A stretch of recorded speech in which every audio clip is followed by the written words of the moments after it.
Hello, welcome. So today we are going through Best of Redditor updates, but we're actually reading an update from another Best of Redditor update that we read a little while back. I'll link the video up top, but I will give you a brief recap on that in case you're new here and can't be bothered to go back and watch the video. So yeah, if that sounds like something you'd be interested in listening to today with me, then please do stick around and enjoy. And I just smacked the microphone. Whoops. Oh, and don't forget to like and subscribe, please. Thank you. So, the original post, basically the OP posted saying that their son had decided to get their girlfriend pregnant on purpose. Their son was 15. Anyway, long story short, get to the end and it's starting to look like, it's questionable whether this kid was actually her kid's kid or whether this girl had tried to baby trap the lad with someone else's kid. It was all looking a bit iffy. There were no answers on the end, but I have those for you now, kind of, I think. We'll go through it and we'll see, won't we? So they say, new update, editors know OOP made the latest update on a separate post, but also added the same body text onto the first update post. This was updated July 13th, 2025, so not long ago. New post almost 3 weeks later. I didn't plan on updating prior to the DNA test, but I can confidently say we do not need it to know the truth. We will likely still do one if Bree sticks to her story, only I will go through the courts at this point. We have a family lawyer and he has advised that these updates are fine as long as I do not identify anyone by name, location, etc.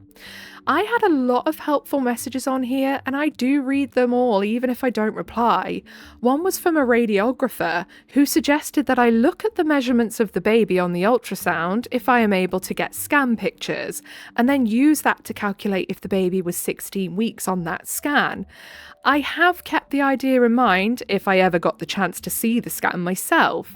The same Redditor also raised concerns that she only had this one scan at 16 weeks and there wasn't a 20-week scan again 4 weeks later. Yeah, exactly, because that tends to be where they look for anomalies like illnesses, signs of deformities. They make sure you're measuring well. They make sure there's no fluid on the brain or around the heart. Things like that. They make sure the placenta's looking okay. So yeah, no 20-week scan is very odd. And also, quite often, they can tell you the gender then. So it's usually an exciting time for parents because you can be like, okay, cool, now I can start planning names. So not a lot of people are going to be turning down their 20-week scan. All OBs would do a scan at 18 to 22 weeks. The one photo we have seen is a photo of a scan, a profile shot of the baby's face at 16 weeks, and there hasn't been another scan since then. We have been playing it safe and being very careful with how we tread around Bree and not wanting to cause any arguments. We have not mentioned this to them yet, and if by chance someone tells them via this post or they know about this post, we don't care. We have nothing to lose since the baby isn't Ollie's, and this is how I know. Bree and Ollie have many mutual friends, but only other one, girl, Hannah, who is still friends with the both of them from within the group. Hannah believes Ollie is the father, because that's what Bree says, but she had a falling out with Bree this week. It led to her talking to Ollie, and then she sent Ollie a video that Bree sent her after the ultrasound in April. Prior to this, Bree had told her not to show him because he wasn't going to be in the baby's life by choice and all the things she was posting about deadbeat dads. The video shows multiple measurements being done, and I was able to clearly see that the baby measured 19 weeks and the scan was the 20-week scan. There is no way that baby is Ollie's baby. She is due August 26th. Ollie knows all of this and is doing okay. Very angry, but he has the support he needs. Yeah, I can imagine he's being very angry. It's a lot of emotions for a 15-year-old to go through, even if they were being silly and not using protection. What happens now, we don't know, but we know the truth. All we can do is speculate as to why my son was the target of this plan. I know we will likely never know the truth. To clear some things up, I will not be taking this up with Brie and her family until after the baby is born. I'm not concerned about the DNA test results, but we'll still do one. In the video, the OB, nurse, whoever it was doing the scan, says, "So your due date is August 26th, which lines up perfect with your last period." There we go. So, I know that's the due date, and you can clearly see the numbers on the screen showing the measurements at 18 to 19 weeks. Ollie cannot be the father. She wasn't even in the state. There is plenty of other more detailed clues I have, but will not post. I think the father is the boyfriend in that town, but what I don't understand is why Ollie was better. Yes, there is more money, but we aren't rich. We just live smart. Thanks for the support. Relevant comments, commenter 1. If she had unprotected S with multiple people, then your son needs to get tested for everything. Oh yeah, very good point. Ollie is lucky to have parents who are looking out for him. And then OOP says, "We have done. He's been given the all clear, thank goodness." Commenter 2, "Good that you're protecting Ollie. Are you planning to do anything on his lying, manipulative behaviour?" Yeah, because let's not forget that Ollie thought he was getting this girl pregnant, even though she was already pregnant and manipulating him just as much as he was trying to manipulate his parents. And he thought he could get away with this and do this to try and force his parents to move to where she lived, which is crazy. Left unaddressed, he has the potential to manipulate not only you, but others, including his friends and future partners. And then OOP says, "Therapy." Just therapy. And then commenter 3 says, "Would love to know exactly what you've done when it comes to consequences inside the home. He obviously needs therapy, but therapy isn't a consequence, it's a necessity. It seems like you've let him off the hook for everything because you feel bad that he's sad. That's not enough." And then the OOP says, "We believe in natural consequences rather than punishments." That's probably why he thought he could do that in the first place. Just going to put that out there. So, a natural consequence for this situation is exactly what happened. A natural consequence for the intention to manipulate us to move, etc., is now the loss of trust, and with a loss of trust comes a loss of freedom until that trust is earned. But if I am totally honest, my kid just needs therapy and support at this point. He has lost everything: his confidence, his reputation, his girlfriend, even if for the better, a large majority of his friends and their parents who now don't want him around their kids, etc. Just because we know that baby isn't his doesn't mean the rest of the world around us does. Bree still insists it is, and most believe her. He is being punished, but not by me. Okay, I mean, I get that. Yeah, it does sound like he has had many, many consequences for his actions, and fair enough, but I feel that that attitude of natural consequences is possibly why he thought he could get away with this crap in the first place. You know, at some point you have to parent. You can't just say, "Well, let natural consequences take course," because sometimes natural consequences don't mean ass. They don't care. You need to give consequences. Like, I don't know what would be a good consequence to have in this situation. Probably that they'd have to, be back home at certain times, wouldn't be allowed to go to parties, things like that, because they can't be trusted. But still, you'd have to do something. OOP clarifies details on the pregnancy scan at 16 and 20 weeks. OOP, she never had a 16-week scan. She had a 20-week scan that she told us was 16 weeks. As far as I know, that is the only scan she has had. Probably isn't. She probably had others. I imagine, just hasn't said. We will do a DNA test via the courts if she tried to pull child support. Where we live, you either need to sign the birth certificate and agree that you're the father to be put on child support, or if you disagree, then you need to do a DNA test, and it's court ordered. So that would depend on what they do. I am not wasting money on a test when I know 100% already that that baby isn't his. And then OOP on taking the proper steps of dealing with the whole situation. OOP, we have spoken to a family lawyer and in our state. Bree can put him on the birth certificate without him signing it, but in order to file for child support, he needs to agree that he is the father, plus be cited as listed on the birth certificate. If he raises a disagreement about being the father, it goes through court and a DNA would be ordered. That's so wrong that she can just put him on the birth certificate. Over here in the UK, like both parents have to sign it. If one parent isn't there to sign it, they just don't go on the birth certificate. Simple as. So, down in the comments, I'm not reading that how it's spelt. Anal with Sunday says, when I was 15, I used to secretly stay up night to play Pokemon on my DS. Literally. Honestly though, I'm not gonna lie, when I was 15, I was like pretending I was at a friend's house and going and getting drunk at a field, which I do not condone. So stupid. I look back on that now and I'm like, how did I not end up ill or dead? Like, what the hell? And then MDLG Switch says, and look at your username. Clearly, it led you to a life of sin. So, am I the devil for stopping my girlfriend from eating the food I use to meal prep? I am a broke bodybuilder. My girlfriend, 18, came over to my place tonight and saw that I had chocolate bundt cake sitting on my table. She asked if she could have some. I explained that it was something I was going to eat to hit my daily caloric intake, as I am trying to put on some serious weight before the end of the year so I can compete in a bodybuilding show next spring. Dirty bulking, I know, shoot me. She got upset and started to complain that I never share any of my food with her when she comes over. She says that it hurts her feelings. I have tried to explain to her that the only food that's in my house is food that I have bought specifically to use for bulking. She argues that I can just buy another cake, even though I don't have a lot of money to spare for food in the first place. I have history of making poor financial decisions, something I'm working on, but she keeps bringing it up as if it's a way to justify her eating my cake and having me just buy a new one for myself. Am I the butthole? I feel like I have a valid reason, maybe not, I don't know, let me know. I honestly don't think that this is am I the devil worthy, because honestly, if you've got food, someone says, can I have it? And you say no, they should go, okay. You know? But I get, obviously, if you're in a relationship and your fella literally never sits down to have a meal with you, never shares his food with you at all, it's a little bit like, what? Also, eating cake to try and bulk? Are you daft? You need, like, protein and stuff, not cake.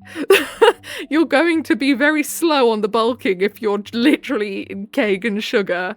It's not going to bulk you very well, my friend. So clearly, yes, you do make poor financial decisions. I just think this person sounds like someone who probably shouldn't be in a relationship at the moment.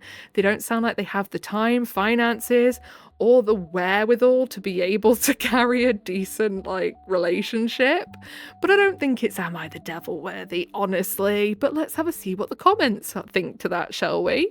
So, down in the comments, Need More Snakes says, oh, definitely always need more snakes. I have one. The other died. Well, the other, like, 6 died. They were all really old. I have one that's still going. How much of a difference does he think it's going to make to his physique in a year's time if he gives his girlfriend a slice of cake? Yeah, literally, you've got a whole bundt cake there, mate. Just give her a little bit. A little slice. And then Taxi Cabby says, yeah, this was exactly my take. It's July. He's apparently bulking for something in spring.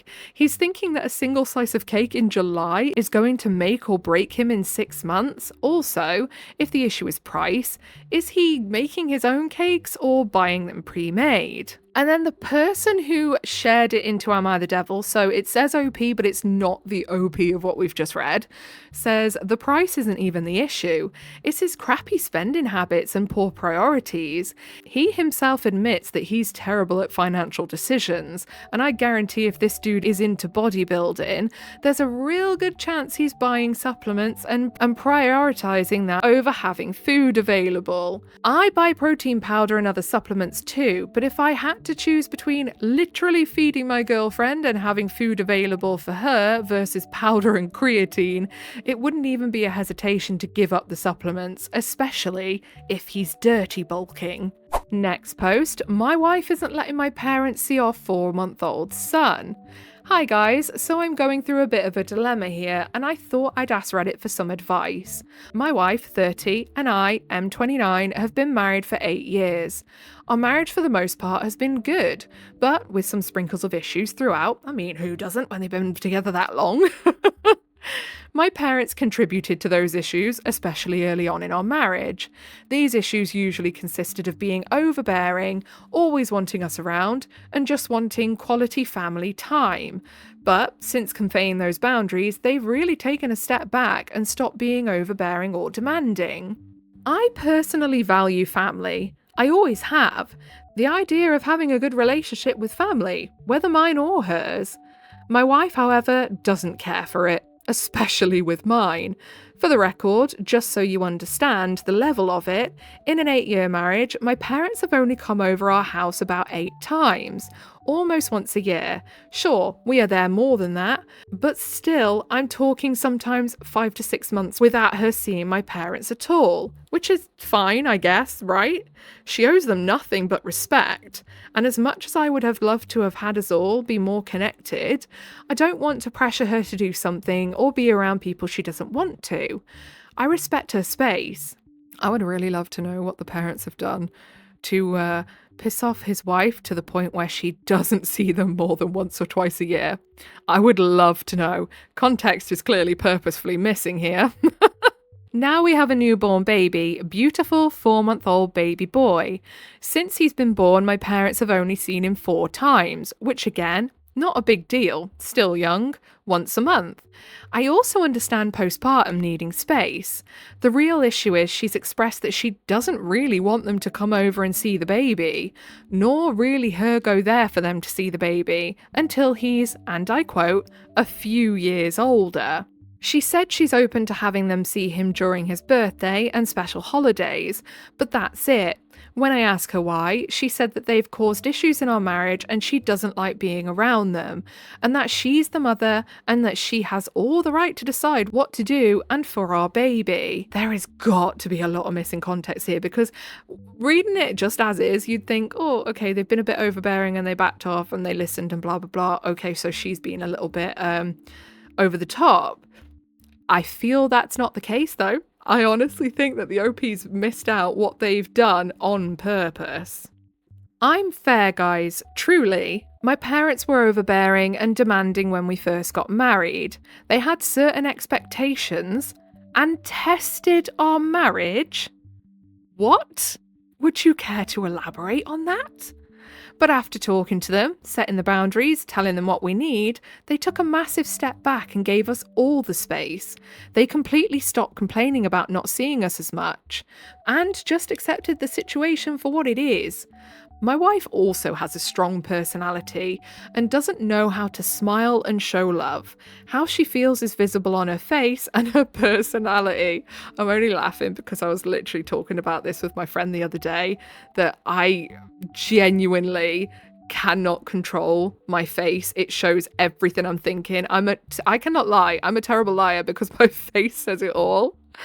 And I got some pictures back from somewhere I went not long ago, and someone had put their arm around me in the picture and I wasn't expecting it. I don't like to be touched at all. And my face is a literal grimace.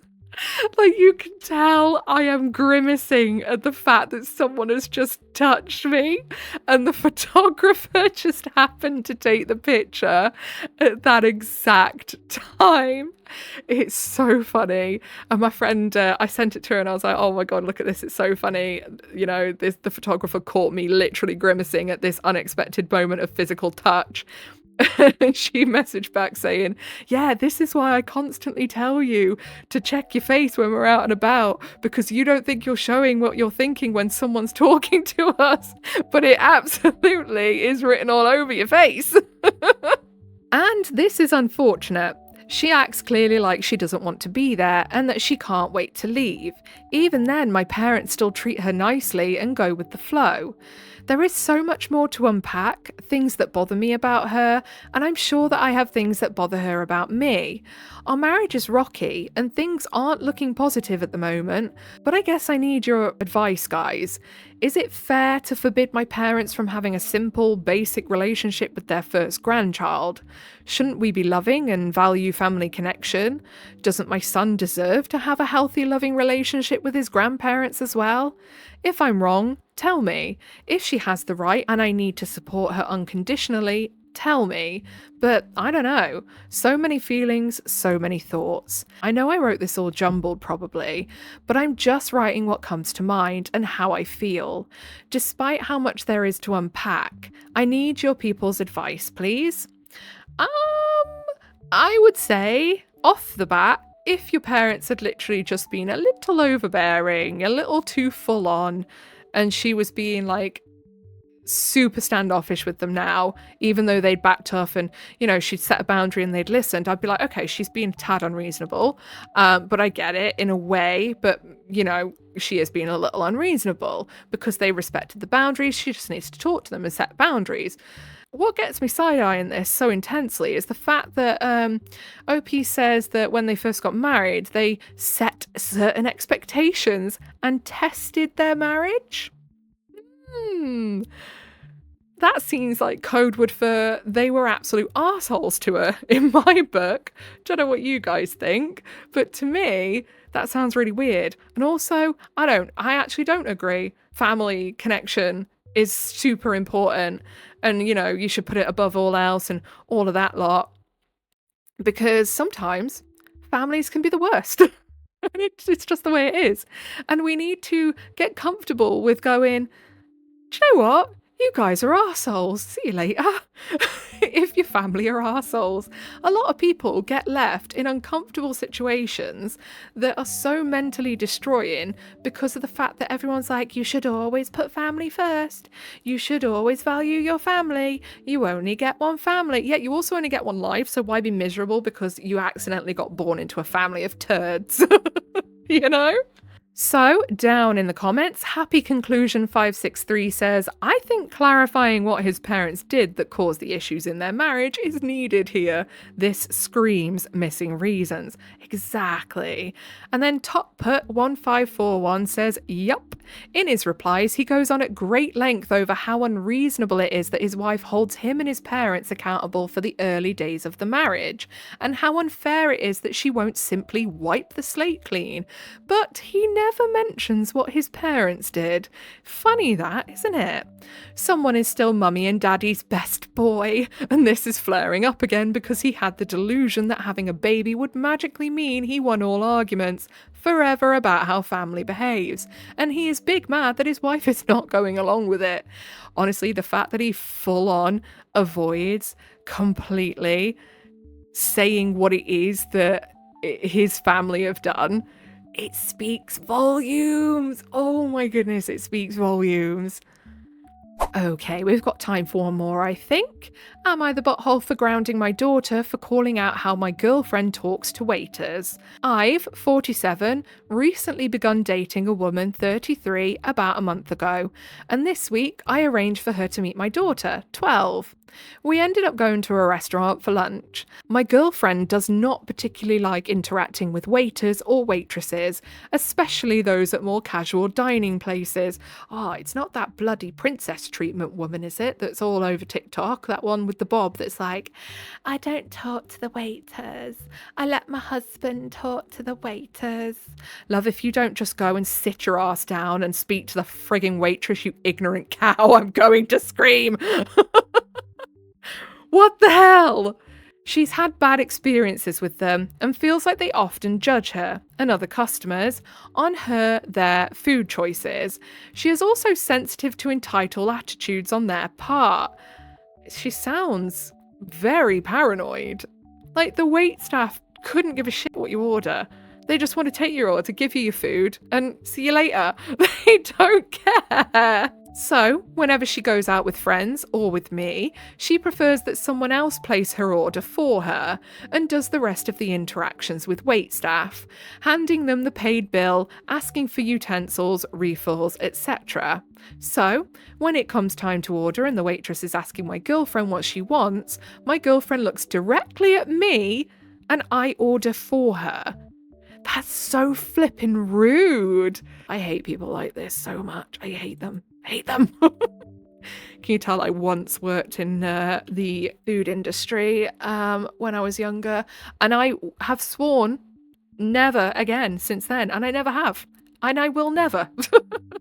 My girlfriend wants another fork in the middle of our meal, and she asks me to ask the waitress for it. This triggers my daughter, because the waitress happened to be within earshot, and my daughter starts asking my girlfriend why she refuses to acknowledge the waitstaff. I tell my daughter to be polite, but she continues on and says that when the busboy came, she could have at least thanked him for taking her soup dish away. She then says, "They are all freaking human beings," and it came out louder than we all expected, and diners nearby stared at us. Good, I hope your girlfriend felt thoroughly embarrassed. Okay, so editing me just popping in here just to clarify that I know there are certain people, a handful of people, that won't be able to talk to waitstaff, won't be able to order for themselves, and will rely on others, say people who are autistic and are non-verbal, people who are painfully shy to the point that they cannot ask themselves. But those people will still at least say thank you when their food is put on the table, and thank you when their fork is put on the table. Obviously not someone who's non-verbal, but someone, who's painfully shy would at least still say thank you and acknowledge that the waitstaff has bought them something, that has provided something that they have asked for. So I'm just going to put that stipulation in there that yes, I understand there are certain people, but we haven't been told that there is any of that here. We've just been told she doesn't like it because she thinks that they're judging her and she doesn't want to, basically. So yeah, just adding that in there that yes, I am aware that there are certain types of people that wouldn't be able to, but I don't think that's what's going on here at all. We end up cutting our meal short because my girlfriend was obviously offended, and I drive home with my daughter. I told her that this was no way to treat a woman who I love and who I want to be part of our lives. I end up grounding her for embarrassing my girlfriend in front of everybody. No, she was right. She was calling out your girlfriend's rude ass behaviour. Am I the butthole? My daughter is growing up and needs to learn that not everybody approaches situations how she does, and that it's ignorant. Oh, the irony of him calling her ignorant, his daughter. Wow. To just write them off as rude, or even worse, to raise an issue with them about it. No, actually, no. We should all be calling out people who are rude to waitstaff, because I hate it so much. And I think it just screams entitlement, and people that act like that tend to view people as beneath them, and I can't stand that. What horrible, horrible people. What a horrible cow. Not the daughter, the girlfriend, by the way, just to clarify. Also, I had to add that she claims my girlfriend is so rude and idolises her late mother, who would regularly tip 30%, yet she is the one who raised her voice in public. Good, long may she continue. So then Trillium Summer says, besides the girlfriend being cuckoo, he's introducing women to his daughter after only a month. Do you know what? I glazed over that because I was so annoyed about the rudeness to waitstaff. You're very right. He's 47 and tossing around being in love with someone after a month. I wonder how many women he's in love with he's introduced his daughter to and then punished her based on their whims. Yep, exactly. And then Grosslom says, also, there's zero opportunity for his daughter to say she doesn't want that woman in their family. Sure, single parents shouldn't have to be alone forever, and kids shouldn't have the final word on lots of stuff, including when you get to move on, but to completely ignore your child's input on who you're going to be bringing into their home, that says you have no respect for them as a person. You don't give a crap if they feel safe and loved at home. Not as long as your bits get rubbed. What a way to put it. Seriously though, it's so true. Say I was someone who did want to live with someone again, who did want to move someone in, you bet your ass my kids would get the final say if they were okay with it. Because they live here. Their protection, their peace, their everything is the most important thing here. And if my kids didn't like them, sorry, you can't live here with me. And to be honest, I probably wouldn't be with them, because if my kids didn't like them, it's a bit of a red flag. Kids are very quick to get on with just about anyone that pays them attention, to be honest. But yeah, literally. Now, don't get me wrong, I understand that there's probably a big part of this bloke that's grieving because the mother of his child has passed away. And, that is tough. That's very tough. And he might just be desperate for feeling something again, feeling love again. But you can do that without dating absolute nut jobs, weirdos, and trying to bring bellends into your kid's life. You can do it without introducing your kid to them for a long time. You know? I honestly baffles me when people do stuff like this. It really does. Okay, so I think that's all we've got time for today. So if you made it all the way to the end with me, then I appreciate you very, very much. If you give a little like, subscribe, turn your notifications on, I will appreciate you even more. And that is your initiation into the cult of void. Welcome. Welcome, welcome. Whatever it is you're doing for the day, I hope you have a really good rest of the day. Goodbye.